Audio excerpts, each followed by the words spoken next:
The Enlightenment process. What was it? What has it become? And where is it headed?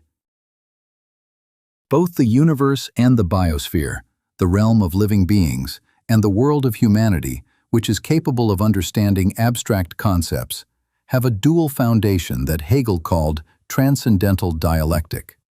Materials such as positive-negative, hot-cold, abstract-concrete, good-evil, feminine-masculine, poor-rich, beautiful-ugly, mind-heart, faith-science, fill this dual foundation.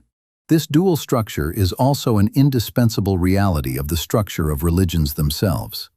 For example, the Quran states that Islam is the same as the religion of Prophet Abraham, which dates back 4,000 years. The name of this religion is Islam. Islam reconciles all contradictory opposites by balancing them, turning summer and winter into spring. The fact that Christianity emphasizes spirituality and Judaism emphasizes the state and Sharia is a deviation stemming from historical necessity. Otherwise, they were also Islam. Yes, Judaism was the unity of Moses and Aaron, Sharia and authority. Christianity was the union of the Torah and the Gospel, reason and heart, science and spirituality. Matthew 5. In the Gospel, Jesus also speaks of the sciences as the light that is with you alongside the Holy Spirit. John 12:36. Returning to the beginning, humanity maintained a balance between myth and logos for 8,000 years. However, in the 700s BCE, due to prosperity and freedom, logos and philosophy came to the fore. Hundreds of philosophical movements sprang up like mushrooms. These philosophies put forward so many different views that the sophist movement, which claimed that there is no truth or meaning in existence and life, and even if there is, we cannot know it, took over. Later, Socrates with his ethical principles, Plato with his principles of ideas and spirituality, and Aristotle with his power of logic and science broke the sophist movement. However, it seems that these three branches of thought regained strength in 325 AD, and when Christianity came to power, it banned all philosophies. Everything turned into rote learning and imitation. Unfortunately, with the loss of this sacred dialectic in the human world, the Byzantine Empire gradually weakened. The European states that emerged after the Roman Empire also failed to perform well. Fortunately, Muslims had translated the philosophical and scientific heritage of Greece, based on logos and mythos, into Arabic in the 9th century. This heritage was transmitted to the West through Andalusia and Sicily in the 11th and 12th centuries. Then, with the conquest of Istanbul, the scientific classics of Greece, which had been stored in warehouses, were also taken to the West. Europe experienced the Renaissance in the 14th, 15th, and 16th centuries, which marked the dawn of the light of science. Thanks to Copernicus, Europe was introduced to a heliocentric cosmology in the 16th century, where the sun, not the Earth, was at the center. Although Copernicus had learned this truth much earlier, he could only reveal it on his deathbed out of fear of the Church. This truth was later fully clarified by Galileo. Following this, in the 18th century, alongside the skepticism of David Hume, which was based on Newton's extraordinary discoveries and experimentalism in physics, and with the French Revolution in 1789, Immanuel Kant's 50 years of intense and intellectually focused scientific and philosophical work made the 18th century the age of enlightenment worldwide. For this reason, despite some shortcomings, Kant is considered the father of today's free Europe, and philosophically, he has not yet been fully surpassed. In Ottoman Turkish, the Enlightenment is called münevverlik. This meant being able to explain the existence of physics, chemistry, biology, and astronomy. Unfortunately, however, these sciences were in a very primitive state at that time. Indeed, the atom was not known in the modern sense. The cell was not fully understood in detail. Although some chemical reactions were known, chemistry had not yet been established as a scientific discipline. Therefore, although Kant wrote about chemistry, he did not recognize it as a scientific discipline. In short, the Enlightenment is not a process that lasted a couple of centuries. Humanity has been walking this path without interruption for 700 years, but it has not yet reached its destination. There is still much to learn. Indeed, Immanuel Kant, near the end of his life at the beginning of the 19th century, said that we are still at the beginning of the Enlightenment, and that what we do not know is greater than what we know.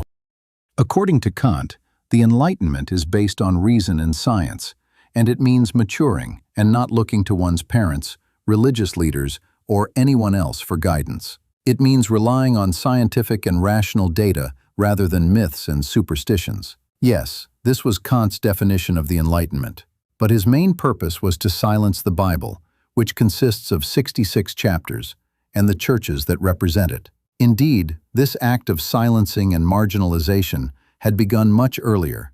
By the end of the Renaissance, it had been 70% successful, especially after Copernicus discovered the sun-centered world. Yes, Kant was not wrong, because it was the church that condemned Europe to darkness and starvation. Therefore, the enlightened were largely right on this issue. Indeed, the enlightened class, especially on 4 issues, said that the Bible had served its purpose, that it was not a universal book of science, truth, and meaning, but rather a historical document that should be discarded as historical rubbish. In the end, it was pushed aside. Along with it, the sanctity that was the basis for meaning and truth was also lost. A. The God of the Holy Bible is objective and anthropomorphic, human-like. This does not align with many disciplines, primarily ontology. B. In the Holy Book, Joshua 10:12-13 says that the prophet Joshua stopped the sun for a day. However, it is not the sun that moves, but the earth. Therefore, it is wrong for the church to present the universe as earth-centered. Archaeology and history disciplines cannot confirm the existence of the heroes of the Bible. Additionally, there are many contradictions between the subjects. The Torah states that Eve, primitive woman, will experience labor pains, but anthropology shows that childbirth in primitive tribes is not painful at all. I have a 3-volume book that addresses these 4 issues. For now, let us simply state these 3 truths. 1. None of the stories in the Holy Book are historical. They are universal archetypal laws that can be seen in examples at all times and in all places. The existence of contradictions depends on whether those passages are historical material. However, none of them, especially the story of Adam, are historical. 2. Eve is not a historical woman. She is the name for all civilized and abstract-thinking women. They are not like savages. They suffer greatly in childbirth. Yes, the pain of civilized people who know abstract values is much greater, not only in childbirth, but in every human matter. 3. The centrality of the world is not physical or relative to the stars, but spiritual and oriented toward humanity.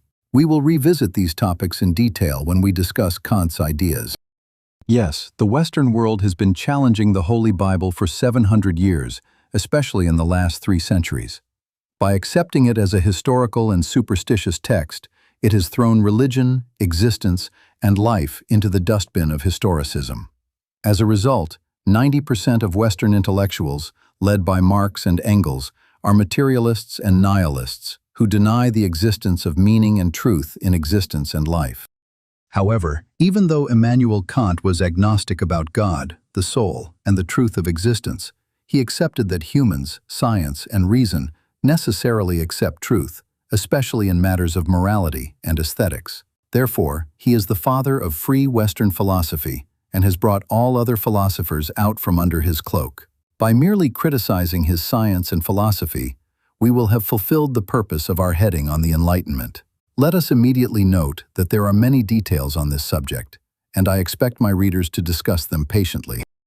When part of Greece's rich heritage was brought to Europe by Muslims, English philosophers became experimental in their pursuit of science. That is, they adopted empiricism. However, Newton and Francis Bacon were religious. David Hume and most of those who came after him, however, were sophists, that is, skeptics and atheists. German philosophers, on the other hand, were idealists and rationalists, thanks to the church reform carried out by Martin Luther at the time. In other words, according to them, science and true knowledge could only be obtained through reason, logic, and judgment, not through experimentation. Kant was initially one of them. However, after being greatly shaken by David Hume's skepticism regarding science and causality, He awoke from what he called dogmatic sleep and combined the two schools of thought, empiricism and rationalism. He embraced both empiricism and rationalism, reason and experience. Now we can begin to understand, judge, and even criticize Kant. 1. Kant did not consider the Enlightenment of the 18th century sufficient. With his remarkable intellect, he began writing at the age of 23. However, his early works focused on science, particularly natural sciences. With these works, he sought to lay the foundations for the Enlightenment. He wrote around 20 to 30 books and essays. Later, at the age of 57, he wrote the Critique of Pure Reason. With this work, he criticized German rationalism, or the German mind. A few years later, he wrote Critique of Practical Reason. In it, he argued that English empiricism was inadequate. After that, he wrote Critique of Judgment. In it, he argued that the Church's judgments on God, the soul, and teleological purposes could not be as definitive as they should be. Thus, these three fundamental works of criticism represent Kant and his philosophy. In the first, he answers the question of what we can know with our minds. In the second, he answers the question of what we can do, what we can practice and do, by arguing that empiricism may be inadequate. In the third, he answers the question of what we can hope for, primarily God, the soul, and meaning. Regarding Kant's primary field of expertise, metaphysics, here is a brief excerpt from a peer-reviewed journal. In this study, the nature of metaphysics as a field of philosophy and Immanuel Kant's metaphysics are examined. It has been understood that metaphysics is an important subject and an area of philosophy that deserves attention. The concept of metaphysics has been defined, and its place in philosophy has been discussed. Metaphysics is the branch of philosophy that examines the fundamental nature of reality, the connection between mind and matter, possibility, essence, and reality. The word metaphysics has been addressed by almost all philosophers throughout the history of philosophy, from ancient times to the present day. In this context, Immanuel Kant has had a serious influence on the view of metaphysics. According to Kant, metaphysics should be the product of the pure work of reason, which has not taken anything from experience. Kant asserts that metaphysics is pure philosophical knowledge. According to Kant, the human species has a natural inclination toward metaphysics. Metaphysics has been a frequently discussed and criticized topic in philosophy. In this context, Kant's perspective on metaphysics and his criticisms have been discussed. Socrates Journal of Interdisciplinary Social Studies, 2024. Professor Jan Kowiak from the United States summarizes these three books, which form the foundation and main framework of Kant's philosophy, in the Internet Encyclopedia of Philosophy as follows. At the core of Kant's system is the doctrine of transcendental idealism, which emphasizes the distinction between things we can experience, the natural observable world, and things we cannot experience, transcendent objects such as God and the soul. Kant argued that we can only have knowledge of things that we can experience. Accordingly, in response to the question, "What can I know?" Kant says that we can know the natural observable world, but cannot answer most of the deepest questions of metaphysics. Critique of Pure Reason. Kant's ethics is organized around the concept of categorical imperative, a universal ethical principle that states that a person must always respect humanity and others, and act only in accordance with rules that are valid for everyone. Kant argued that moral law is a truth of reason, and therefore all rational beings are bound by the same moral law. Therefore, in response to the question, "What should I do?" Kant says that we must act rationally in accordance with a universal moral law. Critique of Practical Reason. Kant also argued that ethical, moral theory requires belief in free will, God, and the immortality of the soul. Even though we cannot know these things, thinking about moral law leads us to a justified belief in them, which is equivalent to a reasonable belief. Therefore, in response to the question, "What can I hope for?" Kant says that we can hope for the immortality of our souls and the existence of a God who designed the world according to principles of justice. Critique of judgment. A few reflections on this quote. A Kant, coming from the German school that emphasized pure and spiritual reason, and because he thought deeply about the essence of existence, never became a materialist. He consistently upheld metaphysical values. His field of professorship was metaphysics and logic. Yes, for him, the laws of morality and reason, mathematical formulas and categories formed as types, indicated that the metaphysical was an important aspect of existence. For him, Kant was never a materialist, utilitarian, or nihilist. In contrast, since English empiricism was mostly materialistic, utilitarian, nihilistic, and immoral, he wrote the Critique of Practical Reason against them. 2. According to Kant, the most important discovery in his 60-year intellectual and philosophical life was this: human beings can only know the phenomena, which are the visible aspects of beings and things. This was the claim that he could never know their essence, or what they are. According to him, this discovery and distinction were as important as Copernicus's discovery of the sun-centered universe. Accordingly, God, the spirit, and essences, which are noumen, could never be known completely and clearly. However, a century later, physics, especially quantum physics, revealed the structure of the atom, the details of the cell, and the four-dimensional software that is the essence of the universe, thereby refuting his claim. It showed that entities can be known as both phenomena and noumen. He had said that knowledge is pure abstract existence. However, he was unable to substantiate this claim. Yes, once the software is known, the soul, God, reason, and all multidimensional laws will also be known. This reality has not yet entered humanity's epistemological repertoire.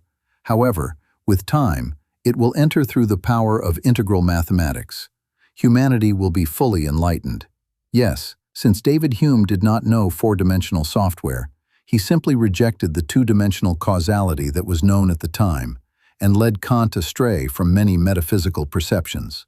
However, if we look at it through integral mathematics and consider four-dimensional causality, it will become very clear that causes are the screws and gears of cybernetic and holographic interaction, existence, and life. Some Muslims' denial of causality based on the nihilistic and skeptical David Hume, and attributing this to Islam, is a complete intellectual failure. Because Allah does all his works through causes, which are subfiles, primarily spiritual and natural angels and humans. And the sciences, which are the unique miracle of humankind, consist of knowing these causalities. Indeed, Bediüzzaman Said Nursi says that although the human mind is limited individually, the sciences, which are the senses of the human species, reveal the truth and reality. However, during the time of David Hume and Immanuel Kant, the sciences and natural sciences were still in their infancy. Therefore, they could only engage in philosophy through mental reasoning rather than science. Indeed, Francis Bacon, a prominent English philosopher, did not produce any scientific issues or topics.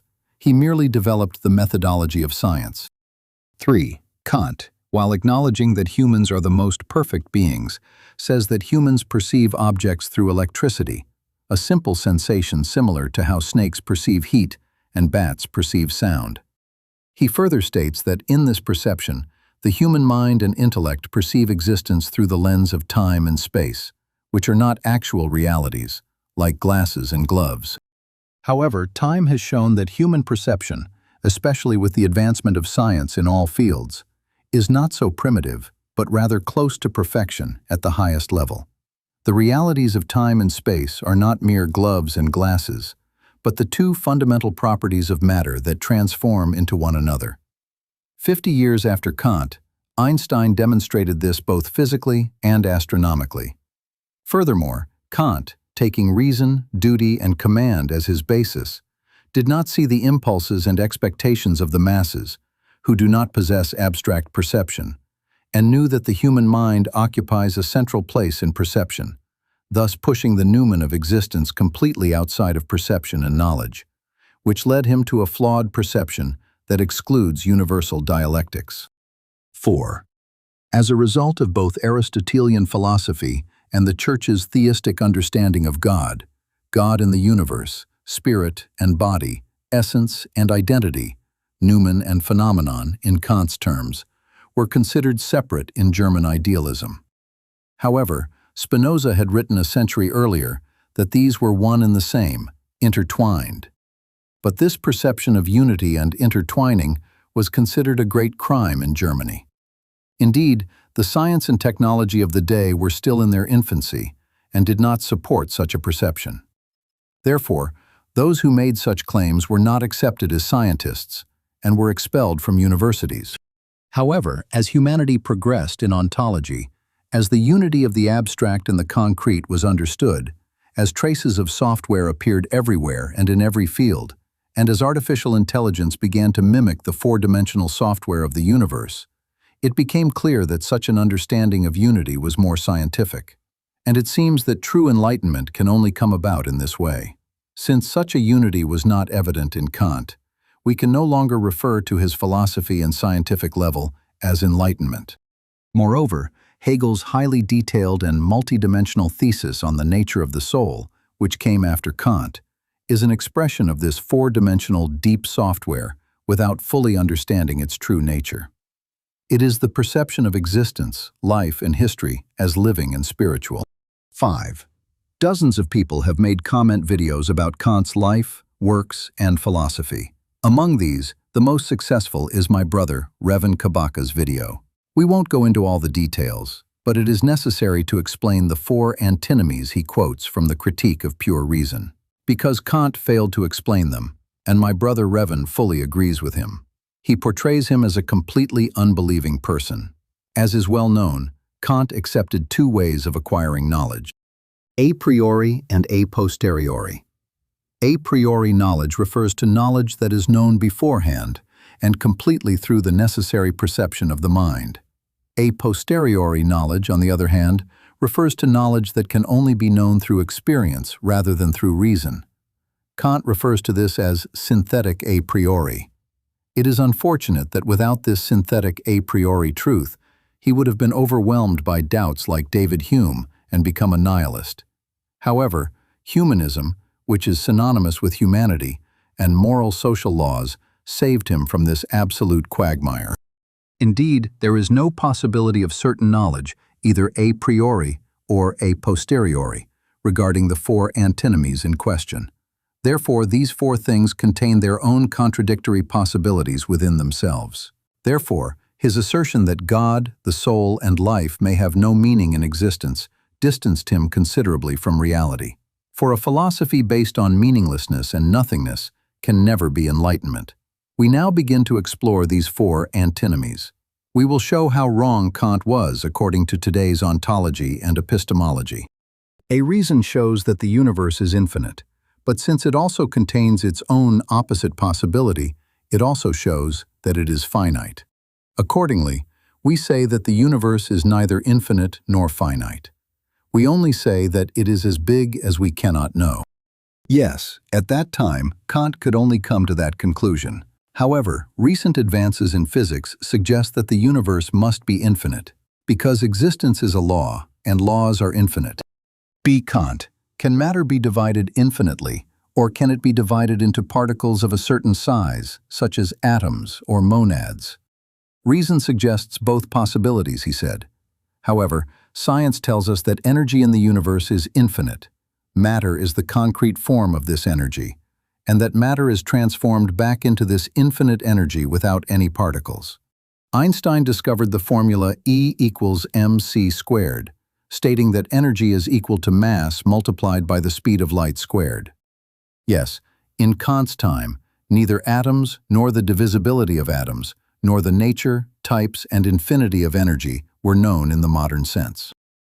When we say I am, we intellectually accept that there is a soul that is the subject, and therefore an autonomous will.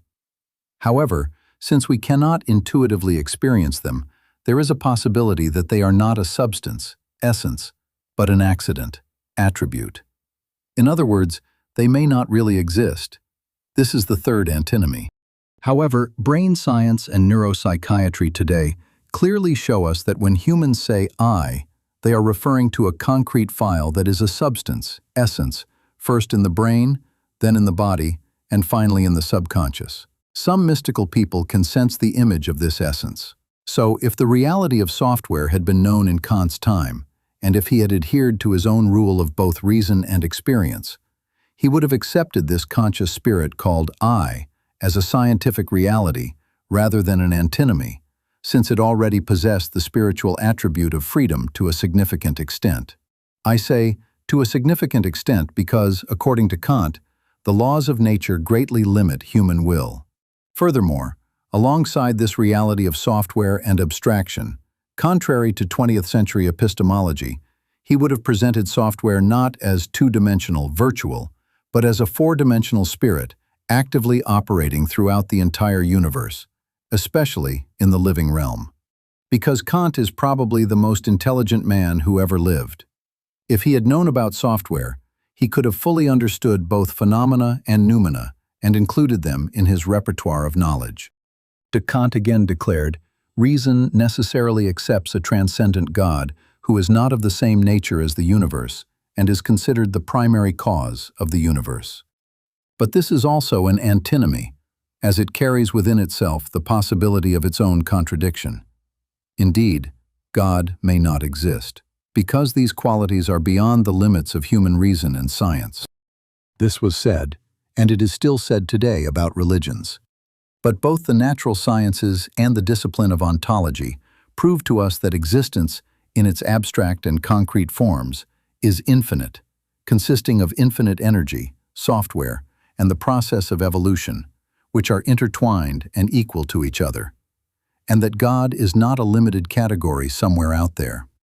It is very interesting that, even though the sciences and natural sciences of his time were not developed, and therefore this triad that constitutes the entirety of existence was unknown, Spinoza believed in this unity, Tawhid.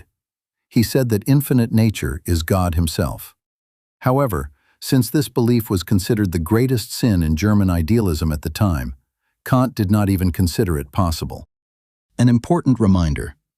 It is said that Kant invalidated the three arguments presented by other religious philosophers, primarily Descartes, as proof of God's existence.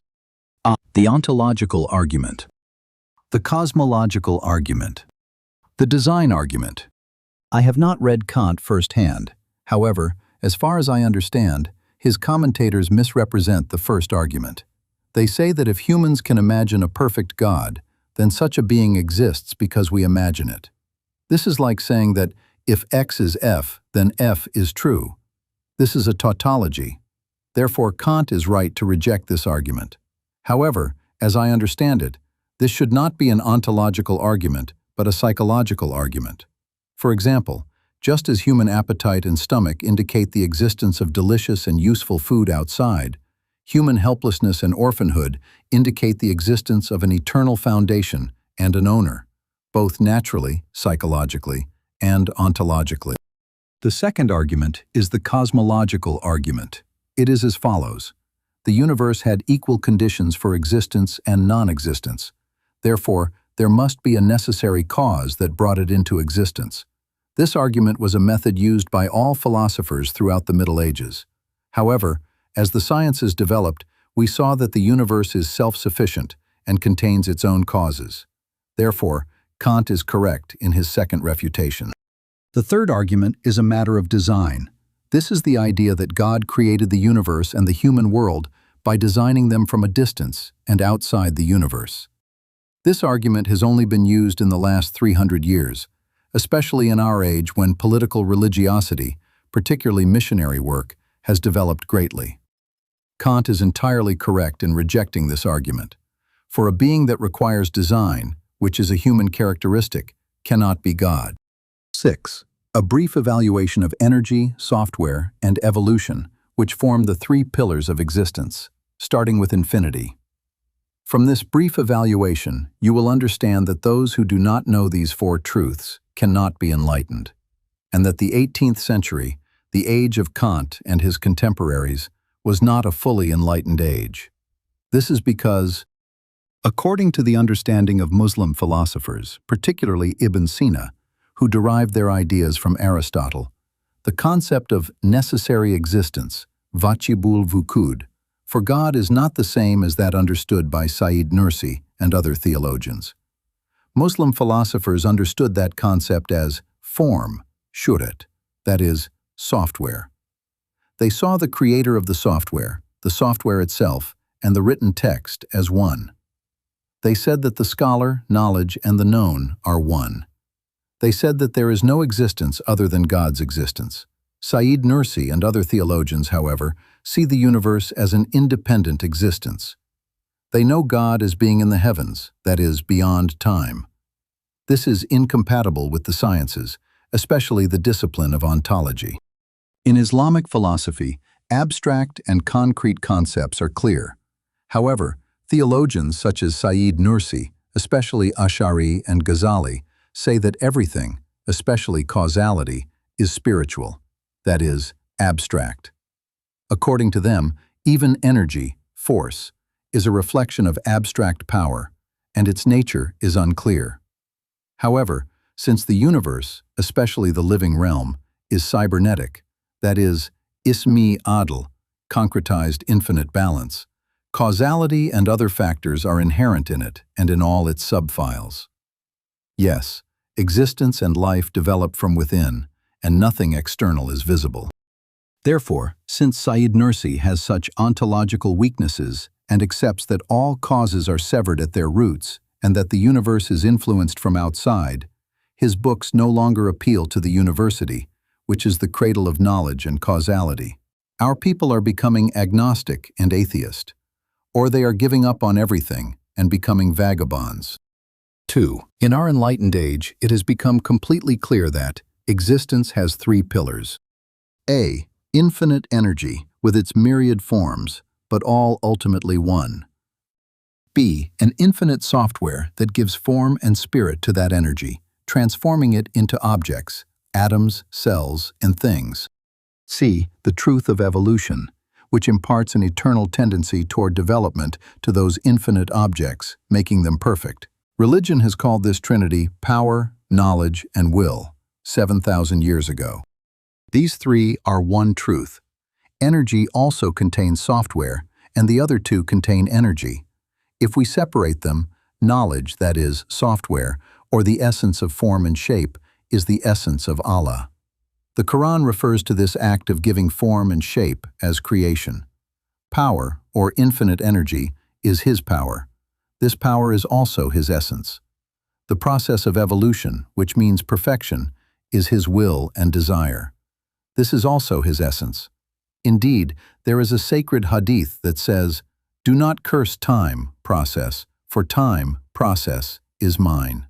However, ignorant religious people, not knowing these things and unable to apply them to the system of existence, especially reject the natural sciences that demonstrate the miraculous triune system, and thus they are cast into the depths of the hell of ignorance, away from life and the world of knowledge.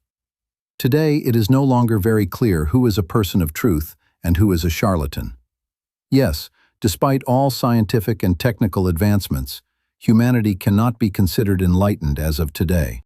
7. During Kant's time, sciences were not very developed, so many topics remained in the dark. To prevent this darkness, Kant first turned to natural sciences, then stated that the true purpose in existence and life is humanity, reason, morality, and laws. He reached the pinnacle of German idealism and humanism. Although he wrote some pragmatic essays on human history and anthropology, he could not write anything serious on the subject because physical and biological evolution were not well understood at the time, and carbon testing and the half-life of matter had not yet been discovered.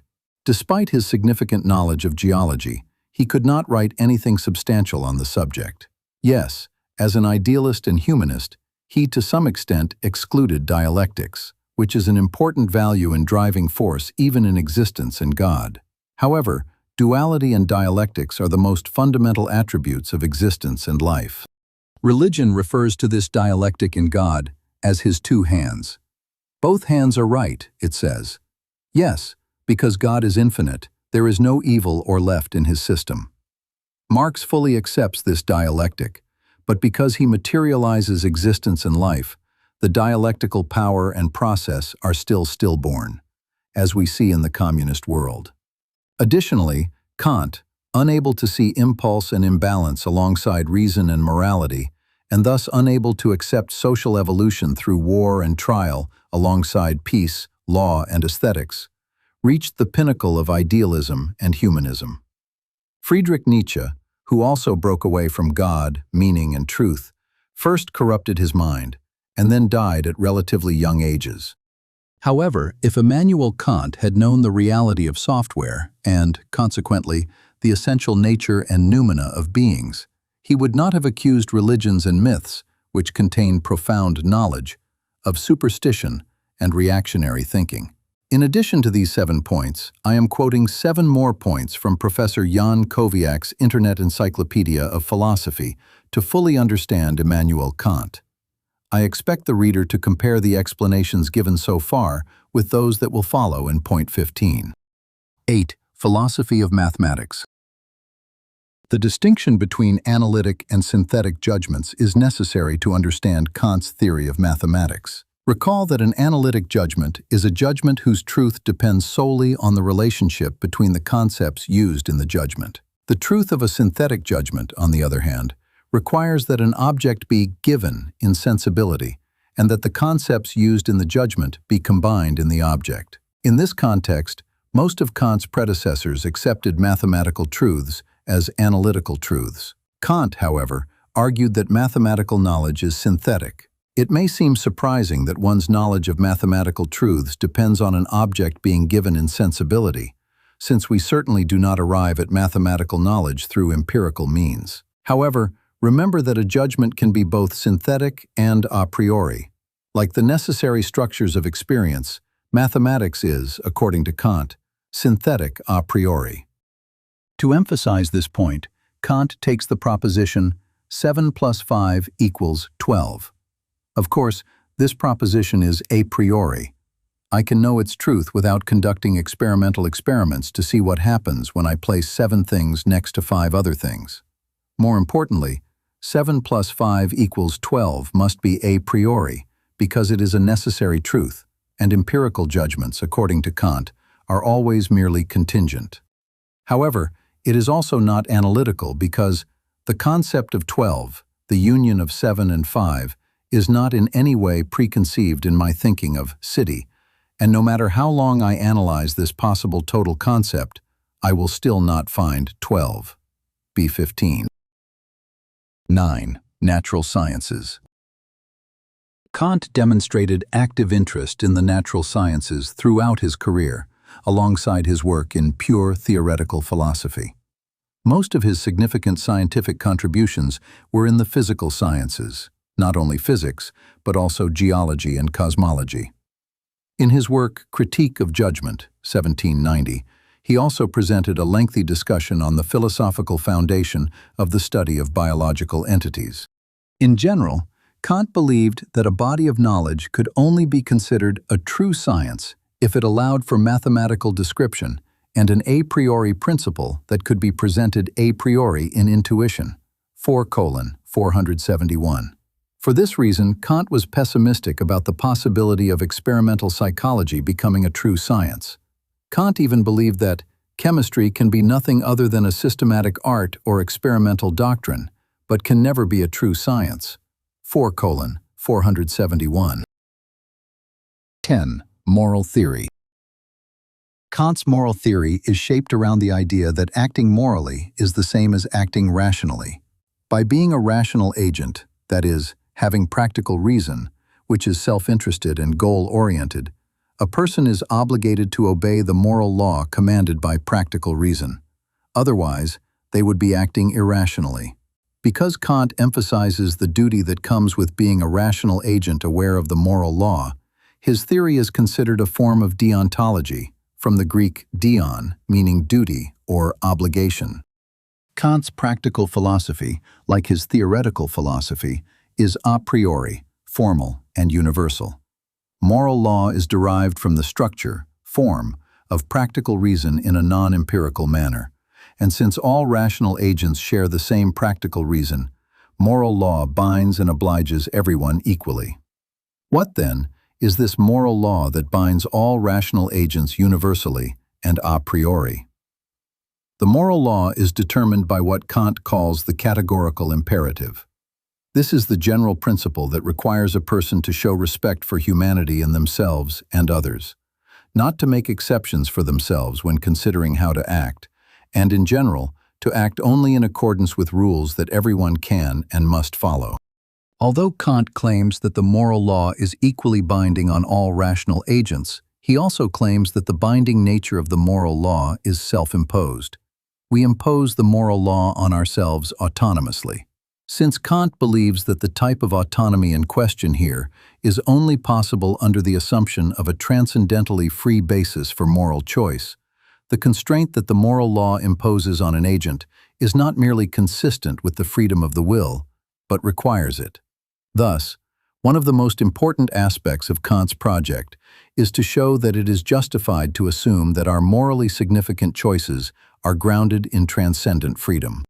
This section aims to explain the structure and content of Kant's moral theory, 5a to b, and also Kant's claim that belief in freedom, God, and the immortality of the soul are the necessary postulates of practical reason, 5c.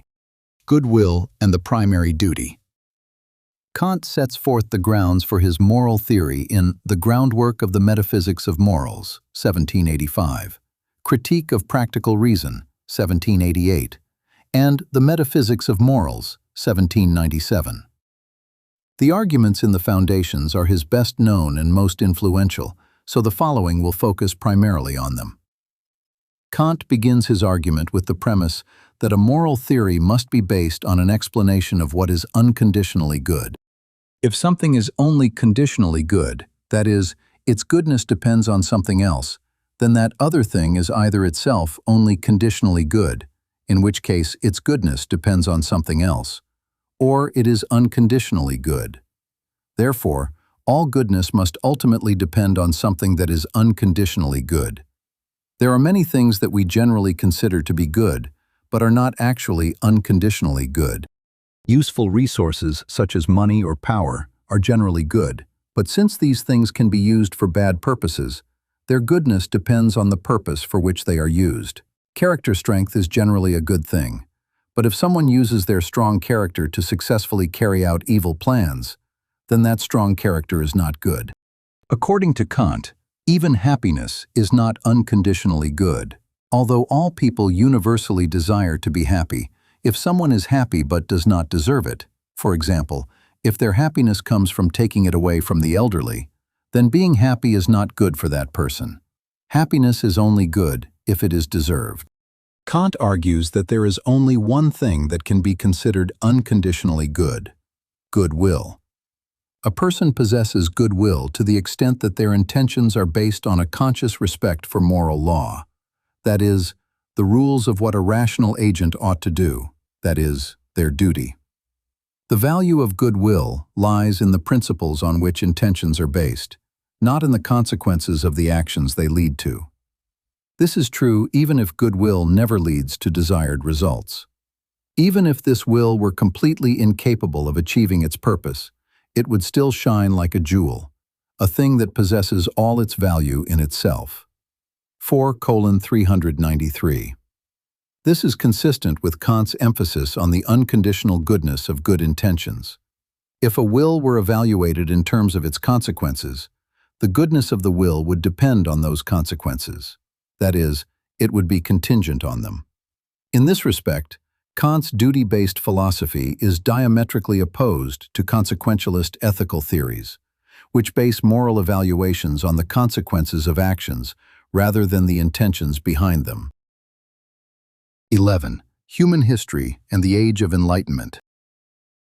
Kant's socio-political philosophy must be understood in terms of his understanding of human history, his teleology, purposefulness, and the specific time and place in which he lived, Enlightenment Europe. In his short essay, A Cosmopolitan Purpose in Universal History, 1784, Kant sketches a speculative outline of human history organized around an understanding of teleology inherent in species. The natural purpose of humanity is the development of reason. This development is not something that can be achieved in the lifetime of a single individual, but rather a project that continues throughout the generations of humanity. Nature nourishes this goal through both human physiology and human psychology. Humans do not have fur, claws, or sharp teeth. Therefore, if we are to find shelter and nourishment, we must use our reason to create the tools necessary to meet our needs. More importantly, at the cultural level, Kant argues that human society is characterized by a sociality that is not social. On the one hand, we need to live with other people and feel incomplete when isolated. On the other hand, we often disagree with each other and feel disappointed when others do not agree with us on important issues. The disappointment brought about by disagreement serves as an incentive to develop our capacity for reasoning, so that we can argue persuasively and convince others to agree with us. Thanks to our physiological shortcomings and our asocial nature, nature has forced us to develop our capacity for reasoning from generation to generation, and to slowly emerge from the foggy mists of prehistory to the present day. This development is not yet complete. Kant, in the late 18th century, Prussia, assesses where we stood in his time in his short and popular essay, What is Enlightenment? 1784. To be enlightened means to determine one's beliefs and actions in accordance with the free use of one's reason. The process of enlightenment is humanity's emergence from its self-imposed immaturity, 835. That is, breaking free from uncritical trust in the authority of others, such as parents, rulers, or priests. This is a slow and ongoing process. Kant believed that his own era was an age of enlightenment, but not yet a fully enlightened age. The goal of humanity is to reach a point where all interpersonal interactions are conducted in accordance with reason, and thus with moral law. This is the idea of the kingdom of ends outlined in 5b above. Kant believed that two important conditions must be present for such an enlightened age to emerge. First, people must live in a completely just society under a completely just constitution. Second, the nations of the world must coexist as an international federation in perpetual peace. Some aspects of the first condition are discussed in 6b, while those of the second are addressed in 6c. 12. Political theory. The most comprehensive expression of Kant's political theory is found in the first half of the Metaphysics of Morals, 1797, entitled The Doctrine of Duty. Guided by his belief that freedom based on reason is what confers dignity upon human beings, Kant structures his theory of justice around the concept of freedom. Any action is right if it is compatible with the freedom of everyone else, in accordance with a universal law, or if the principle of everyone's freedom is compatible with the freedom of everyone else, in accordance with a universal law. 6:230. This definition implicitly contains a theory of equality. Everyone must be granted the same degree of freedom. While a state may necessarily restrict freedom to some extent through the enactment and enforcement of laws, Kant argues that this is necessary to preserve the equality of human freedom. The reason for this is that when everyone's freedoms are uncontrolled, as in the state of nature, which is also a condition of anarchy, the strong will subjugate the weak and violate their freedoms. In this case, freedoms would not be distributed equally, which is contrary to Kant's fundamental principle of rights. Therefore, a fair and lawful restriction of freedom is consistent with and requires the maximum and equal degrees of freedom for everyone. Kant argues that republicanism is the ideal form of government. In a republic, voters elect representatives who make decisions on behalf of the people regarding certain laws. Kant shows that he was unable to escape the prejudices of his time and argues, with little justification, that neither women nor the poor should be full citizens with the right to vote. Representatives are obligated to choose these laws from the perspective of the general will, a term Kant borrowed from Rousseau, rather than from the perspective of any individual or group within society. Even if the entire population does not vote on each individual law, a law is considered just only if the entire population, composed of rational agents, can consent to it and does consent to it. From this perspective, Kant's theory of just laws resembles the universal law formulation of categorical imperative. Both demand that it be possible in principle for everyone to approve the rule in question. See 5b above. Among the freedoms that must be respected in a just society, republican or otherwise, are the freedom to pursue happiness as one chooses, provided, of course, that this pursuit does not infringe on the rights of others, freedom of religion, and freedom of speech.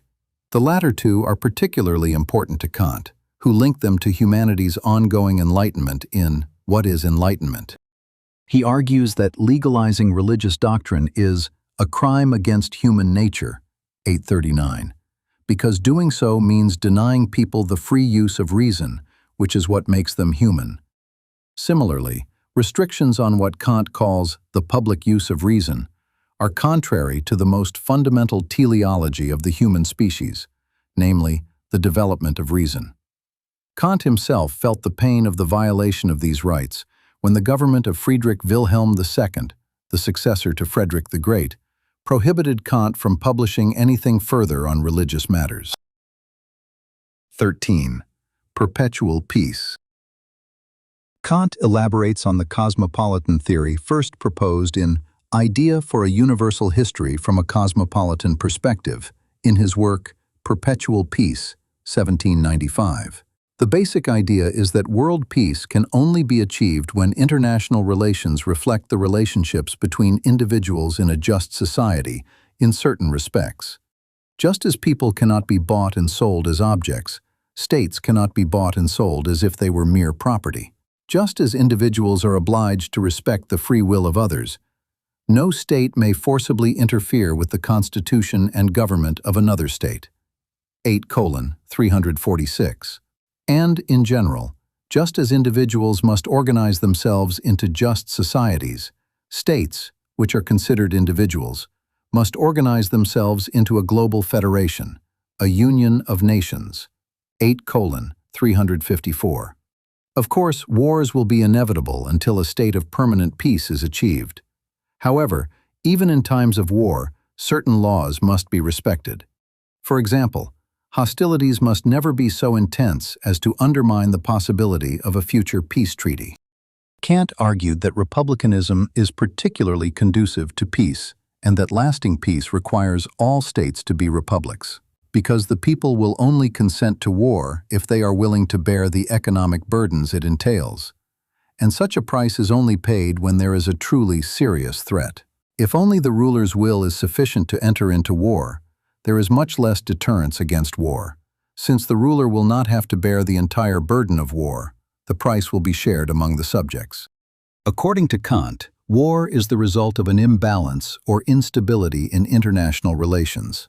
Although wars are never desirable, they lead to new conditions in international relations, and sometimes these new conditions are more balanced than the previous ones. When they are more balanced, the likelihood of a new war breaking out is lower. In general, despite the complex and violent nature of the process, the slow march toward lasting peace is a process in which all states in the world gradually move toward a state of balance and equality. 14. Theory of art and beauty. The most comprehensive presentation of Kant's aesthetic views is found in the Critique of Judgment, 1790, also known as the Third Critique. As the name suggests, Kant's aesthetic theory is revealed through an analysis of the functioning of the faculty of judgment. In other words, Kant explains what it means for something to be beautiful and what is included in the judgment that something is beautiful. This section explains the structure of aesthetic judgments concerning the beautiful and the sublime, 7a, summarizes Kant's theory of art and the genius behind art, 7b, and finally explains the connection between Kant's aesthetic theory and his moral theory, 7c. The beautiful and the sublime. Kant argues that there are three different types of aesthetic judgments: judgments of the pleasant, the beautiful, and the sublime. The first is not particularly interesting because it only concerns objects that cause us, personally, pleasure or pain. These types of judgments are not universal. If one person finds a plant pleasant while another does not, this is not a disagreement, just different responses to the stimulus. However, judgments of the beautiful and the sublime are more interesting and worth spending some time on. Let us first consider judgments of beauty, what Kant called judgments of taste. Kant argues that all judgments of taste contain four components or moments. The first is that judgments of taste contain a subjective but impartial pleasure. We appreciate the object without desiring it. This contrasts pleasure judgments that arise from cognition, which represent objects as they are, rather than how they affect us, with pleasure judgments that arise from desire, which represent objects as things we want. Second, aesthetic judgments involve universality. When we judge an object to be beautiful, there is an implicit belief that everyone should judge the object in the same way. Third, aesthetic judgments involve purposefulness or purposeless purposefulness. Beautiful objects appear to be for something, even though they are not intended for any specific purpose. Fourth, aesthetic judgments involve necessity. When presented with a beautiful object, I accept that I must judge it as beautiful. Taken together, the theory is this. When I judge something to be beautiful, I enjoy the object without desiring it, believe that everyone should judge the object to be beautiful, represent some kind of purpose in the object, but without applying any concept that would determine its specific purpose, and also represent myself as obligated to judge it as beautiful. For this reason, judgments of beauty are quite peculiar. On the one hand, when we say that an object is beautiful, this is not the same kind of prediction as when I say that something is green, that it is a horse, or that it fits into a bread box. Yet, due to the necessity and intersubjective universality involved in such judgments, this is not a completely subjective, personal judgment. One further clarification is needed regarding the form of purpose in judgments of taste. Kant emphasizes that certain concepts do not appear in judgments of taste, but that the reflective power of judgment, that is, the ability of judgment to find a suitable concept that fits an object, is nevertheless very active during such judgments. When I encounter an object I do not know, my reflective judgment is activated and seeks a concept until I understand what kind of thing the object is. When I encounter a beautiful object, the form of purposefulness in the object also activates my reflective judgment, but no specific concept is ever found for the object. While this might be expected to lead to disappointment, Kant instead claims that it creates a free play, 5:217, between imagination and understanding. Although Kant does not say much about this free play, the main idea is that because experience is not limited to a specific concept that must be applied to the object, imagination and understanding can freely surrender to a lively interaction of thought and emotion in response to the object. The experience of this free play of faculties is the part of aesthetic experience that we consider pleasurable. Theory of art. Both natural objects and man-made works of art can be considered beautiful. Kant argues that natural beauties are the purest, but works of art are particularly interesting because they originate from human genius. Kant's theory of art and genius is summarized below. Although art must be man-made and not natural, Kant argues that art is beautiful to the extent that it imitates the beauty of nature. In particular, a beautiful work of art must exhibit the form of purposefulness, explained above in 7a, that can be found in the natural world. However, what truly makes great art great is that it is the result of the artist's genius. According to Kant, genius is an innate talent possessed by exceptional, talented individuals that enables them to transform an abstract, aesthetic idea into a concrete work of art.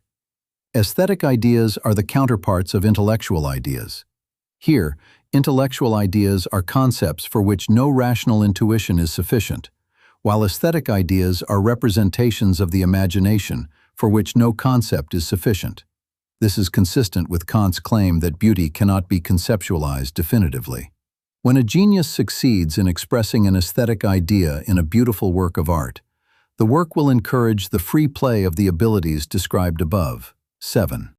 Kant divides the arts into three groups: the arts of speech, rhetoric, and poetry, the arts of representation, sculpture, architecture, and painting, and the arts of the senses, music, and the art of colors. 5:321 and following. These can, of course, be combined. For example, opera combines music and poetry and song, and combines this with theater, which Kant saw as a form of painting. Kant regards poetry as the greatest of the arts, because of its ability to stir the imagination and understanding, and to expand the mind through thought.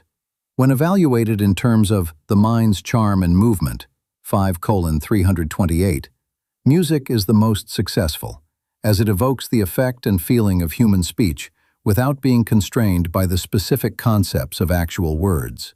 However, when it comes to which art form has advanced culture the most, Kant believes that painting is superior to music. A consequence of Kant's theory of art is that the contemporary concept of conceptual art is a contradiction in terms. If the artist is trying to convey a specific point or message, a specific concept, then the work cannot stimulate the vague free play necessary for the experience of beauty. At best, such works may be interesting or provocative, but they may not be truly beautiful, and therefore not truly art. 15. Knowledge. Analysis of 40 short sentences from the story of Adam in the 10,000 issues of the Holy Book. This relatively long analysis shows that the Holy Bible is not historical, that each verse and each sentence is a universal law and archetype, and that if European intellectuals had used an important method that has existed since the Greek period, the hermeneutic language, they would have been able to understand this.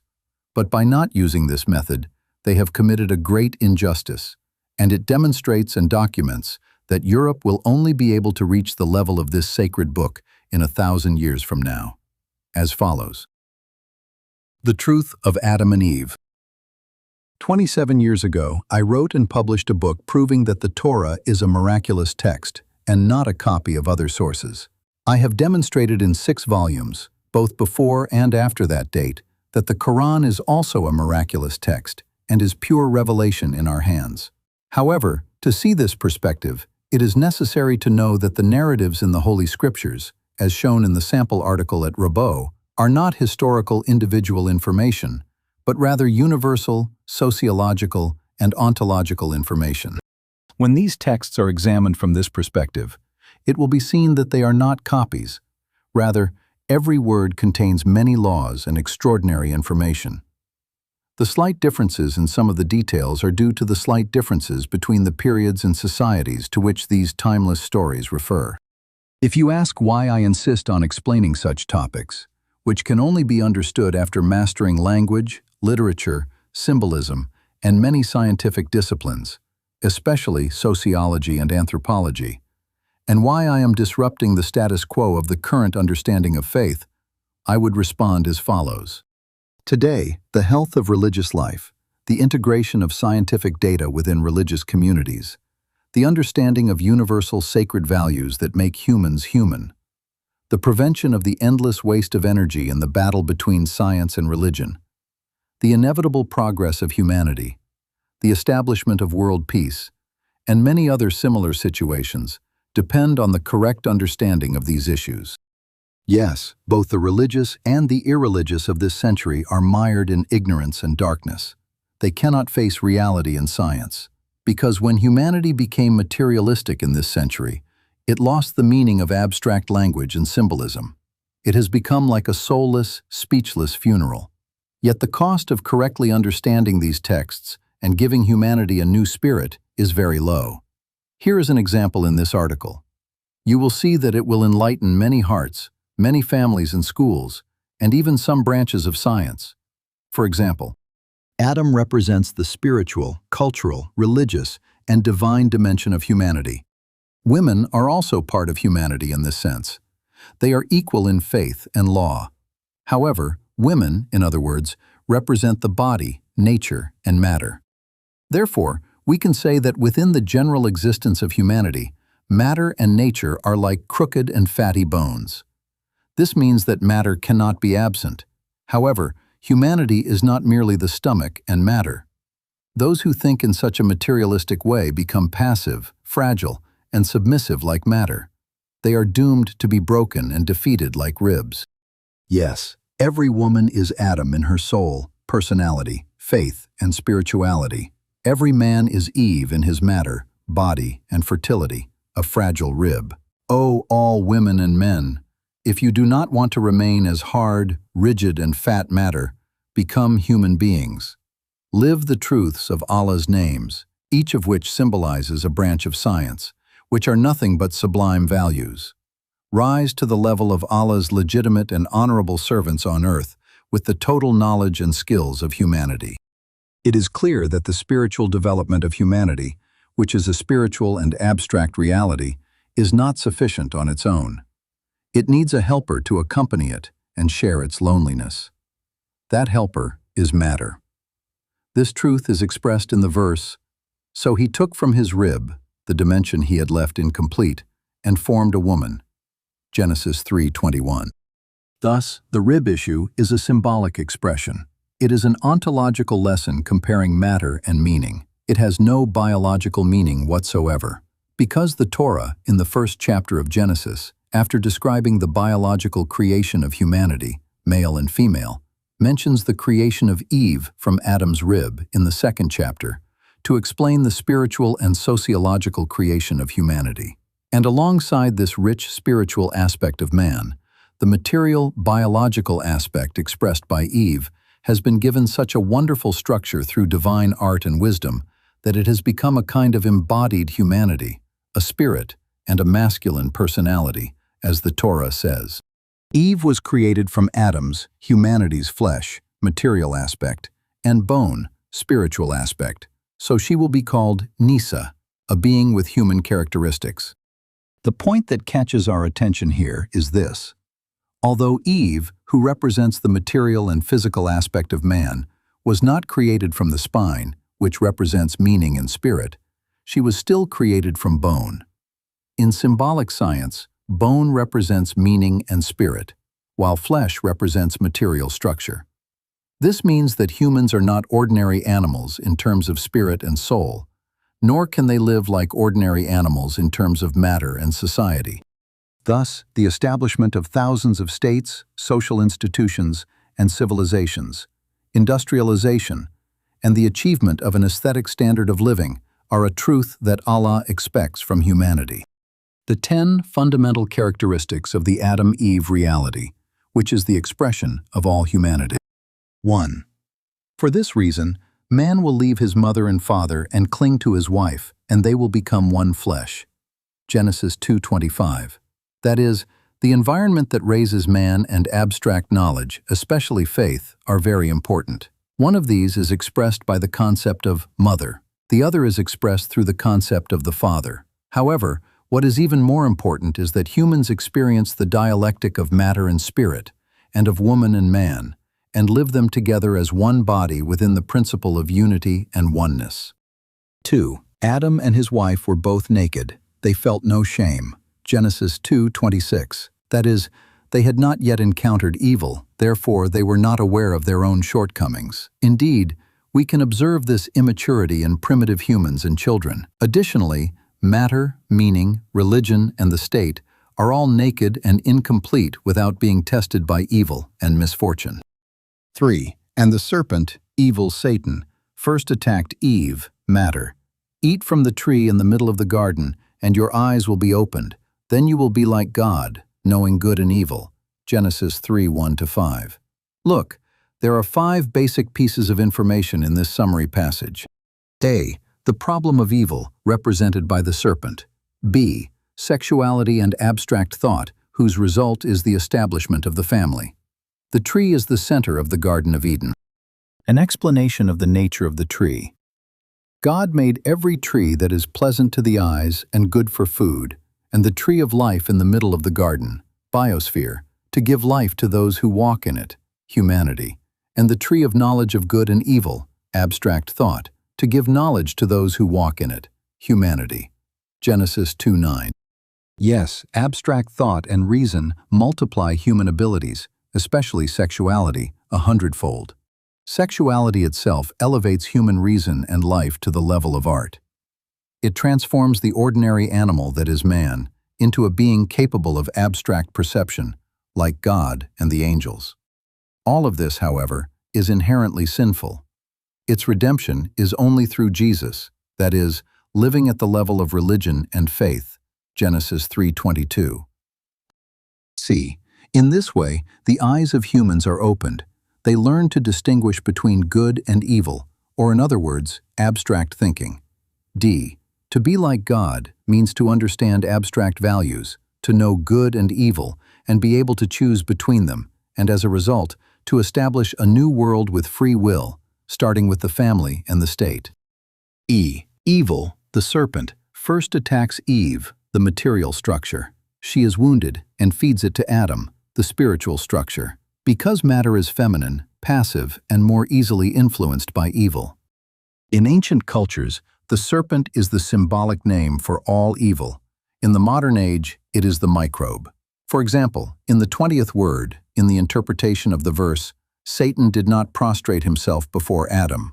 It is said, this means that all evil beings, from microbes to snakes, do not serve the human species and harm it. Thus, the meaning of this verse is a universal and visible law. It is not merely a metaphysical, unseen, or isolated event. Snakes and microbes, though sometimes beneficial, generally cause more harm than good. See how the Torah addresses this problem of evil and the defense mechanism established against it in a miraculous style. I will put enmity between you and the woman, the body, and between your offspring and her offspring. He will strike your head, for example, the DNA of microbes, and you will strike his heel, the vital organs. 4. The woman saw that the tree was good for food, pleasing to the eyes, and desirable for gaining wisdom. Genesis 3:7. A. Yes, gaining knowledge and awareness, experiencing sexuality during adolescence, although it takes humans out of their childlike paradise and confronts them with countless difficulties, has many of the beauties described above. B. There are so many beauties that even Adam, the spiritual structure, is fed with them. C. It is precisely at this stage that many of humanity's deficiencies, beginning with nakedness, come to light. D. At this stage, the first thing humans do is make clothing for themselves from figs, plants. Though insufficient, it at least partially covers their nakedness. E. In the second stage, their perceptions develop enough to receive divine voices, knowledge. However, the text says, they were afraid of this and hid among the trees. The interpretation of the text is as follows.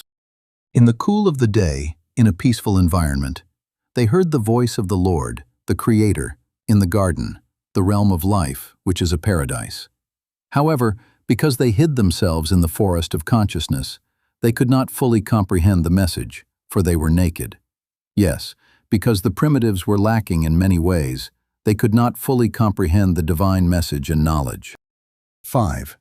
O Adam, spiritual side of humanity, I commanded you not to listen to your wife, matter, and never to eat from it, never to descend to her level. Yet you ate from this tree, and because of you, the earth, was cursed.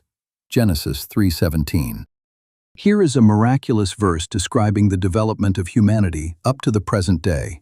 This process has been confirmed by thousands of wars, famines, and massacres, affirming the curse of being cursed.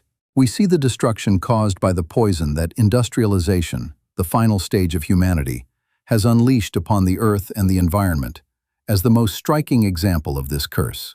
The following verse shows us the main characteristic of humanity's development throughout the ages. O Adam, because you listened to your wife, material inclinations, and ate from the forbidden tree, that is, because you became dominant on earth with knowledge and freedom, you will suffer hardship throughout your life. The ground will produce thorns and thistles for you, but you will eat bread with the sweat of your brow. Genesis 3:17. This sentence reveals the three fundamental characteristics of human life after the transition to a settled way of life. Namely, A. A state of obsession with material wealth and abundance has brought the earth to this condition. It has also been the cause of many wars and hardships, and continues to be so. B. While the earth was once covered with impassable forests and plants, after Adam became human and transitioned to settled social life, the earth lost its greenery. It now primarily produces thorns and thistles. And eventually, it will become entirely so. For the world was created as a test. If opportunities are abundant, they contradict the essence of the test, which is hardship and difficulty. C. In the period of settled order, earning money, and trade, no matter how rich a person is, there is no chance of eating bread without sweating. This means that the expression, "You will eat bread with the sweat of your brow," shows us the spirit of economics. Furthermore, if some people live by oppression and do not sweat despite this law, they are not Adam, human beings. The Quran counts them among the devils, 1968. 6. The Lord God made garments of skin for Adam and his wife and clothed them. Thus, despite all the cursed and evil developments, humanity has evolved to the point where it can inherit and rule the earth, both materially and spiritually, through the realities of Adam and Eve. Allah, the infinite abstract and spiritual structure, gave him a cloak, reward, and clothed him himself. Yes, the abstract values that are reflections of Allah have bestowed industry and technology upon humanity, beginning with textiles. 7. Allah said to the woman, "Since you have eaten from the tree of development in life, I will greatly increase your hardship and pregnancy. You will give birth to children in pain. Your desire will be for your husband, and he will rule over you." Genesis 3:16. This verse describes three fundamental characteristics of people who have experienced advanced urban life and civilization. Since none of these characteristics exist in primitive tribes, European sociologists claimed that the Torah was wrong. They went, saw, and declared that none of the things described were present in primitive humans, thus becoming atheists. These three characteristics are as follows. A. Childbirth is extremely painful for those living in civilized and urban societies. In contrast, rural women experience less pain, and primitive tribal women feel no pain at all during childbirth. This means that as civilization advances, pain and suffering increase. B. In civilized and religious societies, women's sexual desire is greater than that of primitive people. They give birth more frequently than primitive people. This is also one of the reasons for the small population of those living in the forest. Primitive people, because they do not perceive the abstract and the concrete, or in other words, because they are not fully conscious, sexuality and its consequences do not mean eating from the tree that is forbidden in paradise. Therefore, since they were not expelled from paradise, they do not experience pain and suffering. C. Patriarchy is the norm in civilized and religious societies. In contrast, matriarchy is the norm in primitive tribes and clans. That is how life goes. 8. Despite all these developments, that is, even though humans have learned abstract, spiritual, and eternal values almost as much as God, why do they not live eternally? In response to this question, Genesis 3:22-24 provides the following answer. And the Lord, who connects everything to the wisdom of development, said, "Now the man, human being in all his aspects, has become like one of us, abstract beings, in knowing good and evil. And now, lest he reach out his hand and take of the tree of life, from knowing the essence of life, and eat of it, and live forever." So the Lord God expelled him from the Garden of Eden, the place of settlement, to work the ground from which he had been taken. And he drove out the man from the environment of uniformity and abstraction into the destructive environment of dialectics. And to protect the path of the tree of life, eternity, he placed the cherubim, angels of distress, and the flaming sword that turned in every direction, the pain that exists everywhere, at the entrance to the Garden of Eden, the direction of birth and possibilities. Genesis 3:22-24. Yes, as can be understood from these miraculous texts of the Torah, the eternity of life and similar abstract values are as real as they can be observed. Nevertheless, we see that all living beings, especially humans, are heading toward death and nothingness.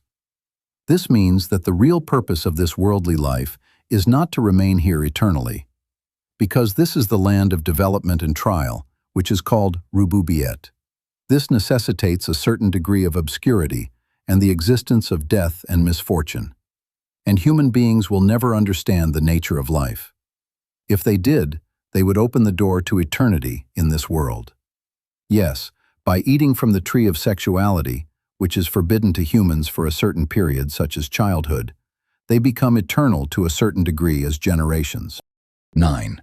And the man named his wife Eve because she became the mother of all living beings. Genesis 3:20. This sentence is an expression of biological structure, because Adam's, humanity's, spouse, which refers to abstract and spiritual values, is actually a chemical structure composed of matter. However, there is such a wonderful and beautiful functioning in these structures that this inanimate matter has become a spirit and acquired a spiritual and conscious structure. Eve refers to the entity that contains the lineage, DNA, of life.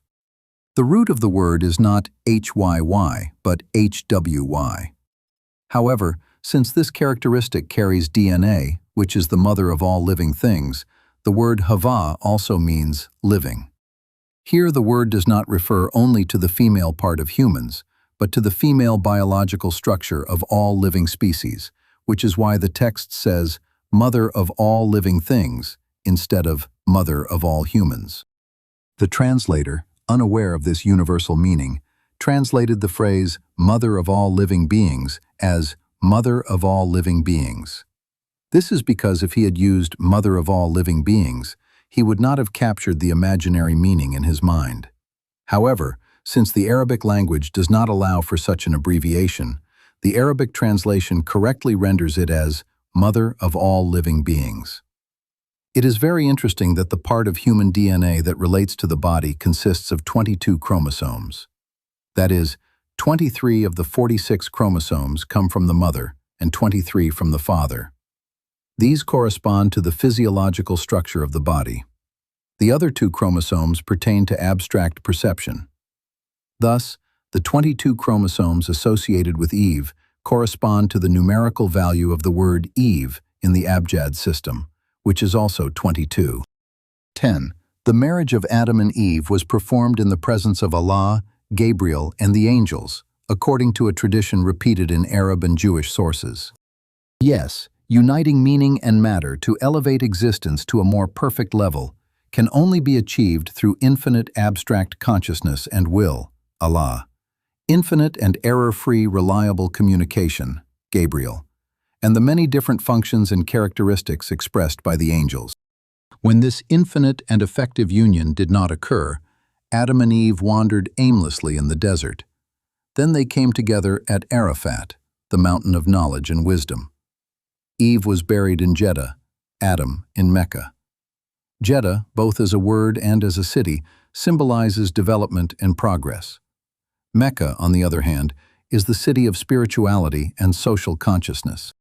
A side note, since Hebrew and Arabic are sister languages, we can say that the word Eve refers to the feminine substance that carries delicate and supple characteristics and encompasses the spiritual dimension and lineage of humans. Adam, on the other hand, means a living being of the color of earth. The Abjad value of Eve is 22, while that of Adam is 46. Yes, both women and men are made up of 46 chromosomes, and 4 plus 6 equals 10, which refers to the spiritual realm. 22 and 2 plus 2 equals 4, which refers to order, matter, and the 4 corners of matter. The numerical values of the letters in Arabic and Hebrew are both a historical fact and equal in both languages. The Quran's ruling on this matter.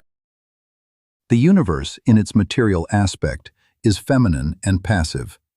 In its spiritual and metaphysical aspect, that is, in its conscious aspect, it is divine and masculine. And every material formation in the universe has a spiritual and metaphysical aspect. For this reason, in verses that mention angels, if the main focus is on the material aspect, the feminine form and feminine plurals are used. If the focus is on the worship, praise, and spiritual aspects of angels, the masculine form and plurals are used. For example, the angels' management of material and natural events is expressed in the feminine form. Their praise and worship of Allah are also expressed using the masculine form. Some exegetes, unable to discern this difference between the feminine and masculine forms of the word midav, have removed the verses related to angels from their original context. Along with this fundamental unity of the universe, the duality within it also has a certain value within certain limits. For example, in the unseen realm, angels and demons wage war. In the material realm, the movement of stars is symbolically used in this context. For example, in its material aspect, man is clay. However, in its spiritual and moral aspect, it is very noble, possessing thousands of skills and arts, and is a responsible servant. And for example, man sees miracles but understands them in the opposite way, thinking them to be magic. Instead of uniting with Allah, they equate him with others. For example, people love the concrete world and forget the other worlds. Thousands of examples like this can be given. See Safat 1-24.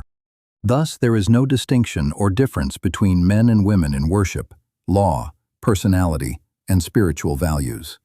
Furthermore, from the perspective of the belief in unity and oneness, all beings, which are known as opposites due to their differences, appear as one. Their unity is a requirement of the unity of truth, as expressed by Niazi-e-Misri, a man of knowledge. The interpretation of the first verse of the Surah Nisa regarding women, who are the field and cradle of civilization. One of the most misunderstood verses of the Quran is this first verse of the Surah Nisa. While the primary meaning of the surah, and, consequently, the verse is to express social and class equality, particularly gender equality, it has been interpreted as a mere biological explanation. However, the verse, in its meaning and essence, tells us, "O all people, the poor, the rich, the women, and the men, you were created by Allah from a single soul, the unity of the species, and He created the spouses of that species from the same kind, that is, men from women, women from men, and spread many men and women throughout the earth. So fear Allah, your Lord, who created you from a single soul, and created from it its mate, and from them spread many men and women throughout the earth. And beware of violating the laws of Allah, whose name you invoke when you make requests of one another, and of breaking the bonds of kinship. For Allah is ever watchful over you, eternal and everlasting." Surah An-Nisa 1. The design of the verse within the surah, along with certain established biological facts, leads us to interpret this verse in this way. Furthermore, from the perspective of the science of rhetoric, if we can move from the apparent meaning to the intended meaning, we will see that there is no alternative interpretation other than this one. The expressions "fear Allah" and "fear Allah and social ties," especially kinship, that appear twice in the verse mean, fear Allah's laws and do not violate the principles and requirements of social ties. In classical grammar, it is said that the muzaf, the modified, is muqaddar, predetermined, in these sentences. The primary reason for the misinterpretation of this verse is that religious scholars have understood the verse from the Torah and the Hadith narrated on this subject as biological data. However, as you have seen repeatedly in this article, the meaning here is never a biological or individual event. It is a universal, anthropological, and sociological law. Some people perceive this issue as a biological historical event. Therefore, the phrase appears absurd to them, so they reject the Hadith. They also claim that the text of the Torah is a fabrication of the filthy Jews. Second additional explanation. Religious scholars, especially those in the field of science, are denying the truth of the Torah, particularly regarding Adam and creation, as follows. First stage, biological creation, Genesis 1:1. And God said, "Let us make man in our image, after our likeness, and let them rule over the fish of the sea, and the birds of the sky, and over the cattle, and over all the earth, and over every creeping thing that creeps on the earth." So God created man in his own image. In the image of God he created him. Male and female he created them. And God blessed them, and God said to them, "Be fruitful and multiply, and fill the earth, and subdue it, and have dominion over the fish of the sea, and over the birds of the sky, and over every living thing that moves on the earth." And God said, "Behold, I have given you every plant yielding seed that is on the face of all the earth, and every tree with seed in its fruit, and you shall eat of them. And to every beast of the earth, and to every bird of the heavens, and to everything that creeps on the earth, everything that has the breath of life, I have given every green plant for food. And it was so. If we examine the 5 key concepts in this 5-verse passage, the first step in understanding the issue becomes clear. 1. Let us make man. This concept means let us create a species that is suited to social life. The word man refers to beings that recognize each other and live in groups. The fact that the Torah does not use the words man or Adam here is a miracle. 2. In our image, according to our likeness. These 2 words mean, yes, there are many other species that live in social life, but they do not have the upper cortex, that is, abstract perception, that is, the ability to dominate and manage things like Allah. Therefore, the human species stands at the top of the chain of creation as an exceptional species. The word, in our image, means to have a brain that provides abstract perception. The phrase, in our likeness, refers to how this brain functions. That is, the more it is used, the more abstract perception develops. This situation extends to infinite perception, which is one of Allah's attributes. The phrase, Allah created man in his image, in verse 27, refers to biological creation. The phrase, he created him in his image, indicates that this abstract perception can develop infinitely. As we will see later, the word Allah is the name of infinite abstract existence. 3. He created them male and female. The fact that this first chapter, which describes creation according to the process of evolution, emphasizes gender in the context of humans rather than in the context of the creation of other species, is an expression of very important biological information. It says that sexuality is not very clear in the first species. As life ascends, this sexuality becomes clearer. When it comes to humans, it finds its complete and perfect form. For this reason, religion does not approve of men becoming women or women becoming men, because this is a regression. 4. And God said to them, be fruitful and multiply, and fill the earth and subdue it. This sentence also expresses the miraculous population of humans on earth and their dominance as the most dominant species everywhere they go, despite all their primitiveness. This means that the Torah is the knowledge of God, because only after thousands of anthropological and genetic studies has this situation of humanity in the Dark Ages been understood. 5. Throughout history, humanity has been nourished in 2 ways. The first is through hunting and gathering.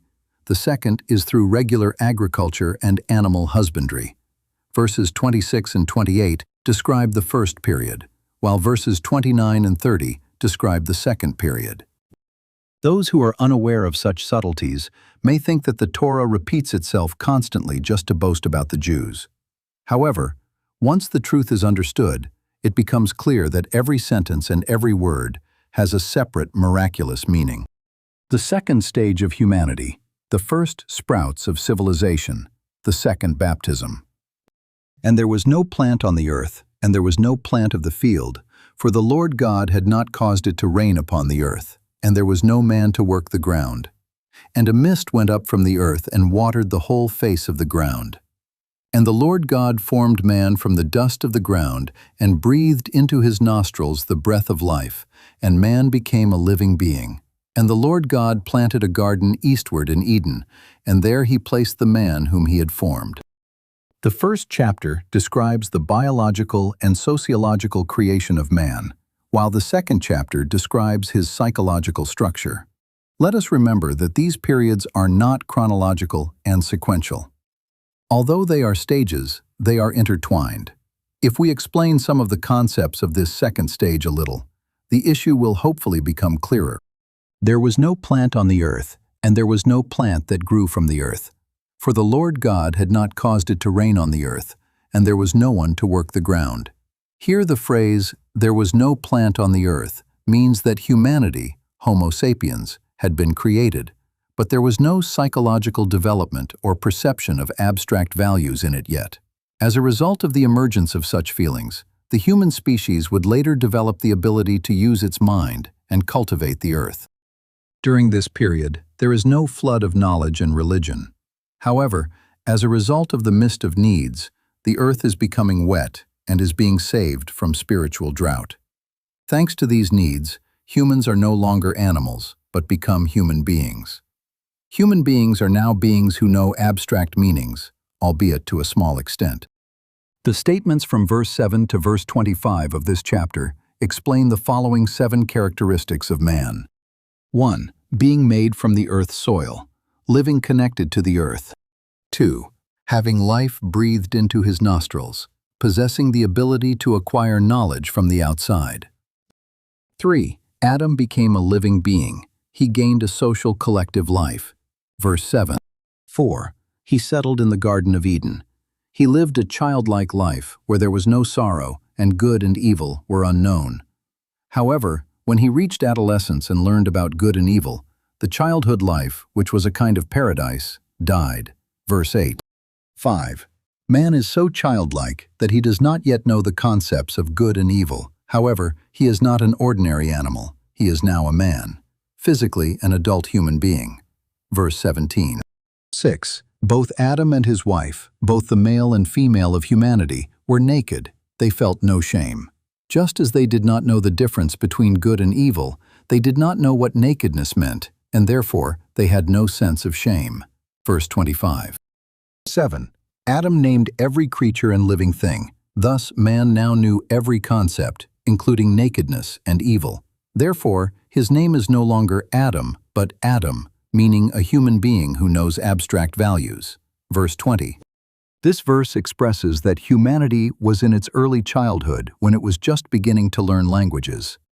This expression is repeated twice in verses 19 and 20. The first explains the truth of the test, development, and initial learning.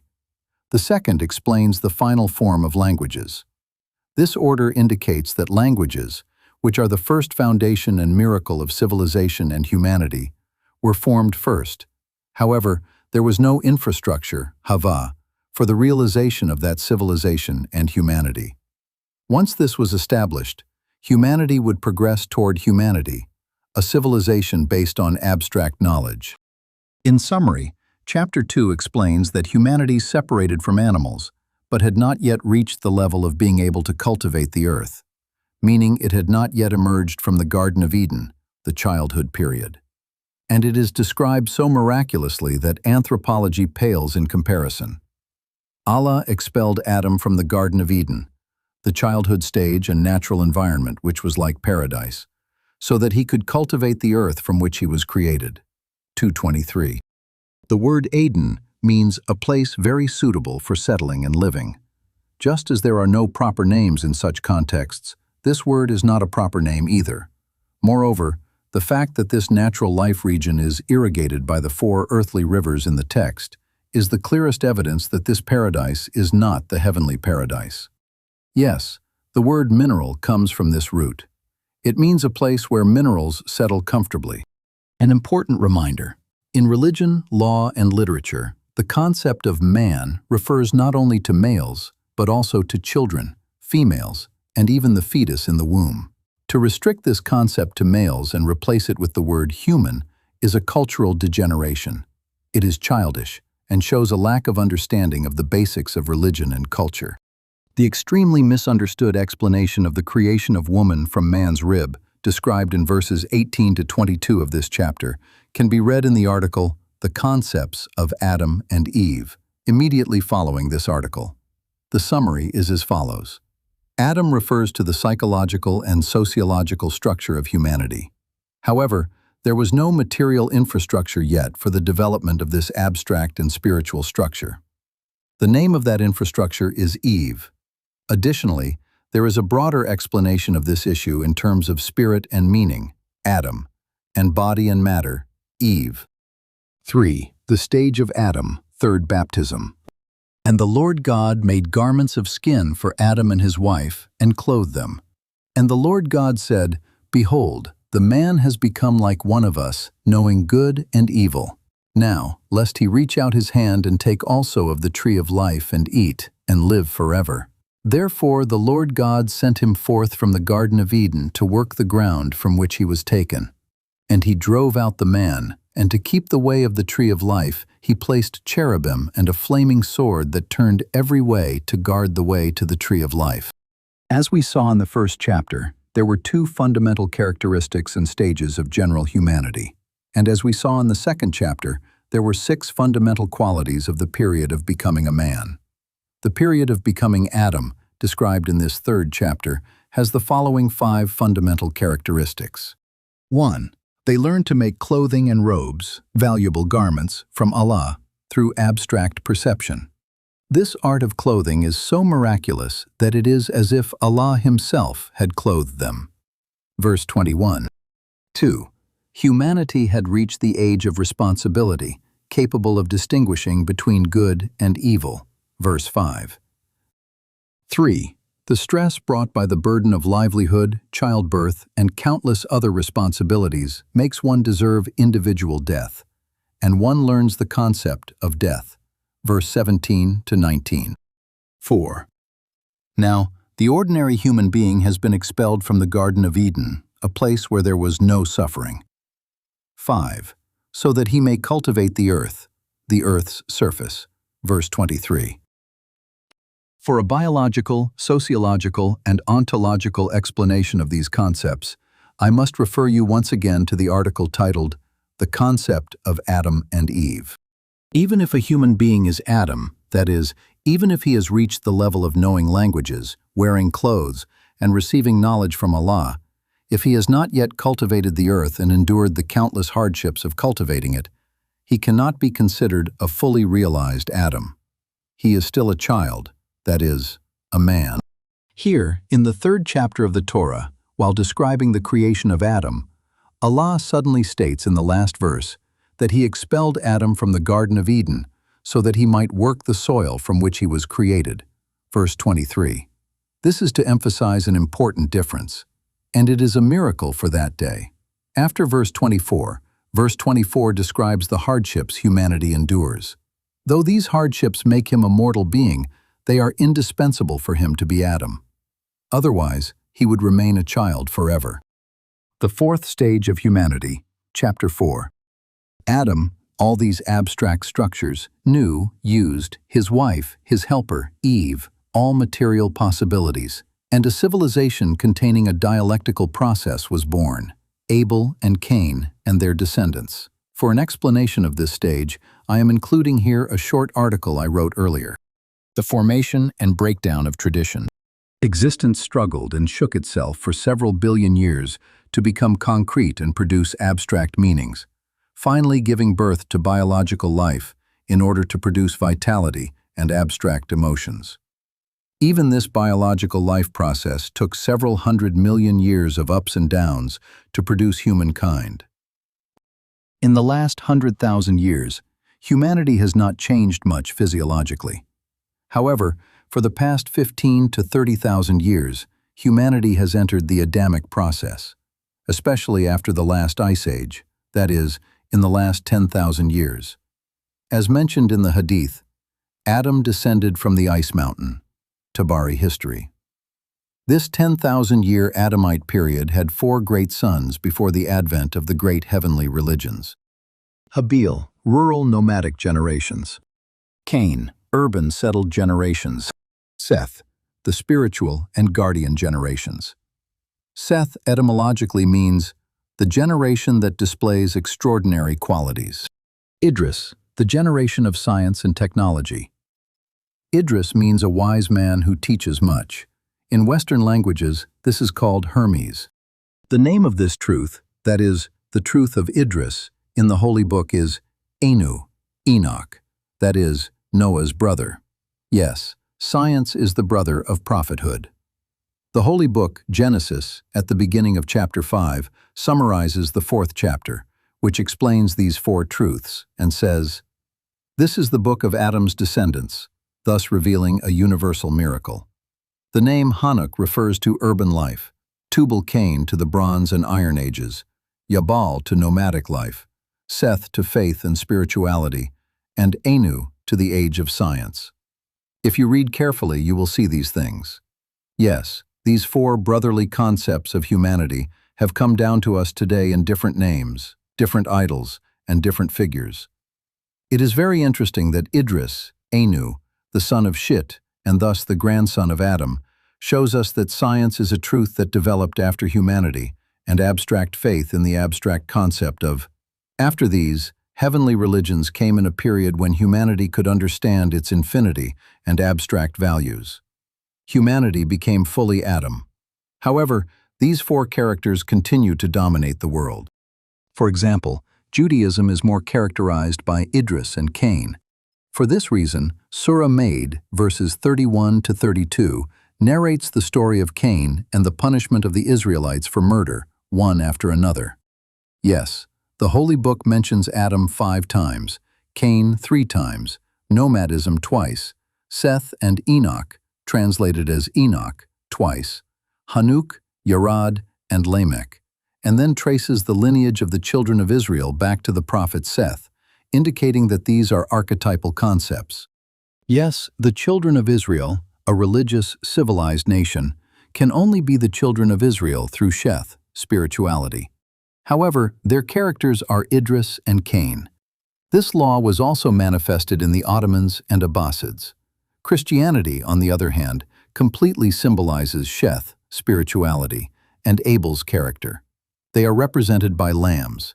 Christianity was previously the religion of the oppressed before it became Judaized. Other Asian civilizations also took one of these four characters as their basis. For example, India is Sheth, China and Greece are Idris, Egypt is Cain, and Arabia is Abel. What has been written so far is background information. Now we will get to the point. In the ancient period of Greece, there was an idol that represented knowledge, matter, and femininity. Yes, except for the period of Alexander the Great, who married East and West and was known as the two-horned one, Zulkarnain. Wisdom, material development, and femininity, passivity, fertility, continued in Greece. Then came the Roman period, which focused solely on matter, and wisdom and fertility disappeared. And unfortunately, when Christianity, which is entirely spiritual, took hold of Rome and Byzantium, wisdom was completely lost due to scholastic education. Europe plunged into complete darkness, and the Crusades were launched to escape this darkness.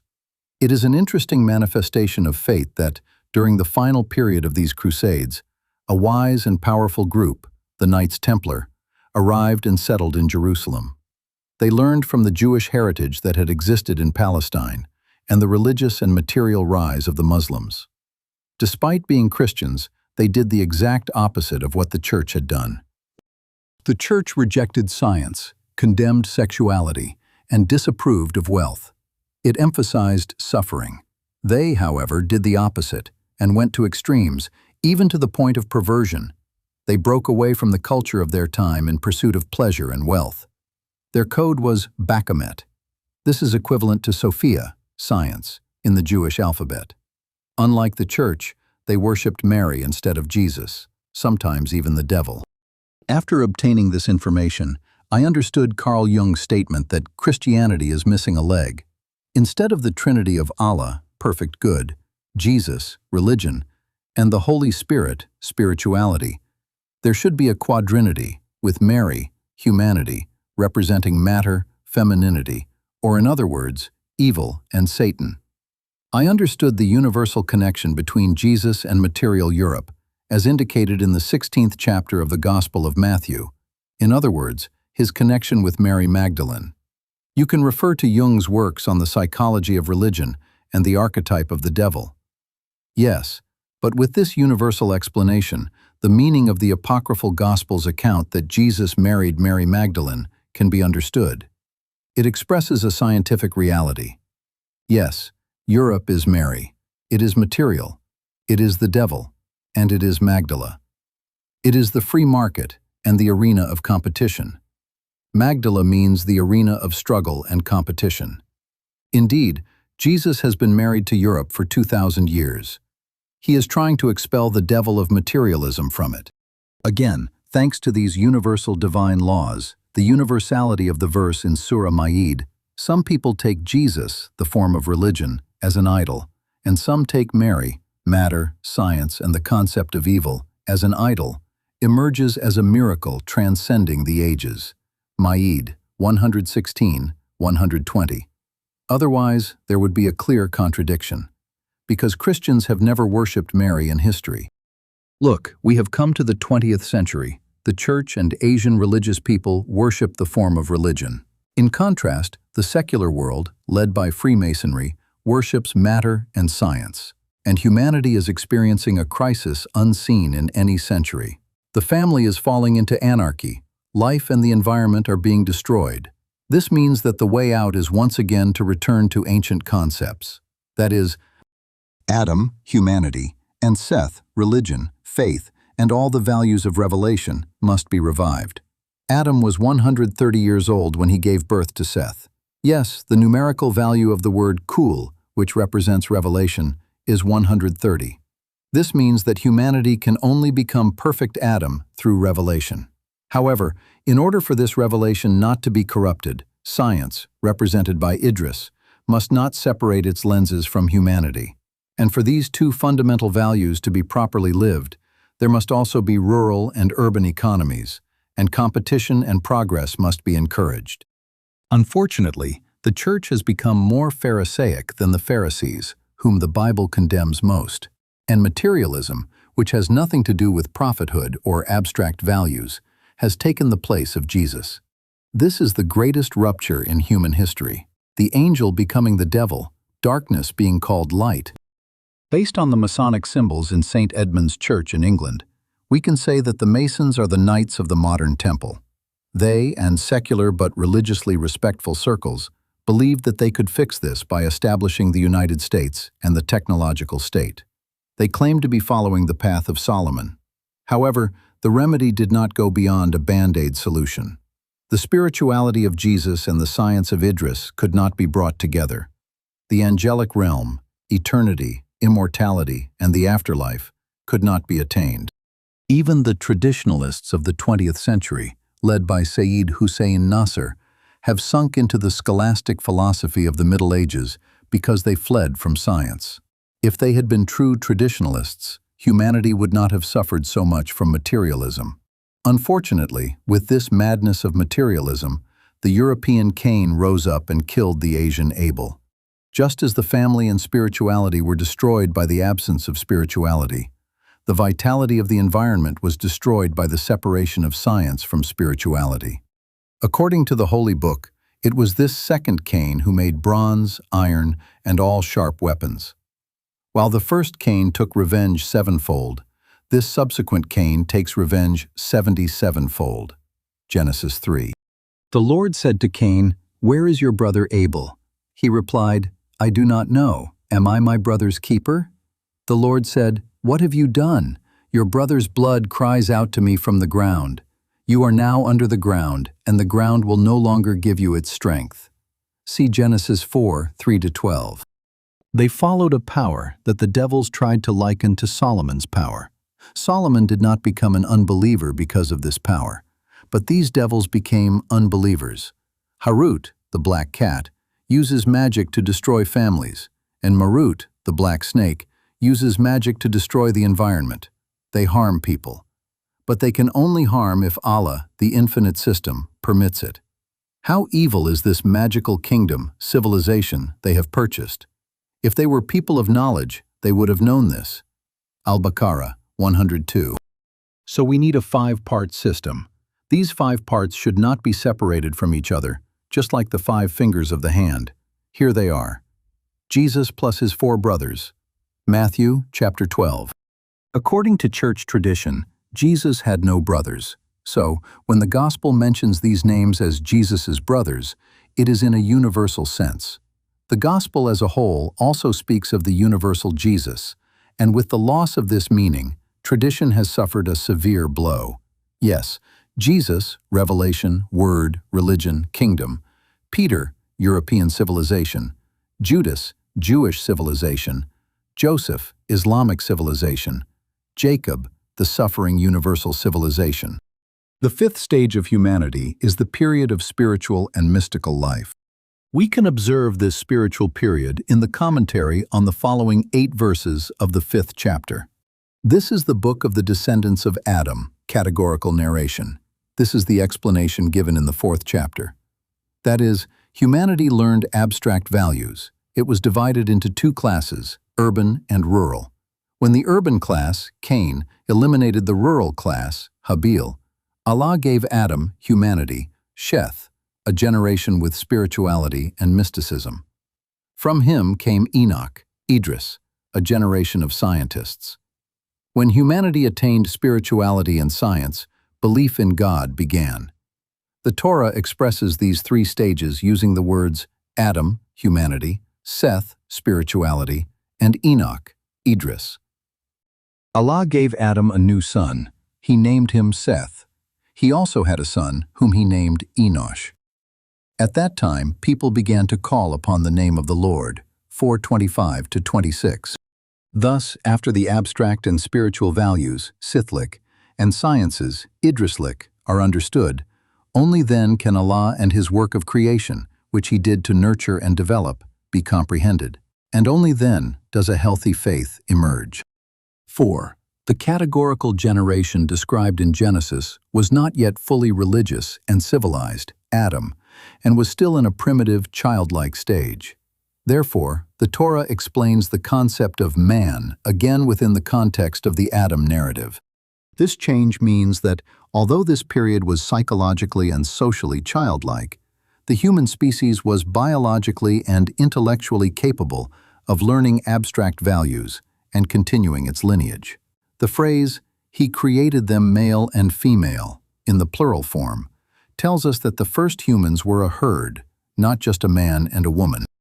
On the day He created man, He made him in His own image, in a position to learn abstract values.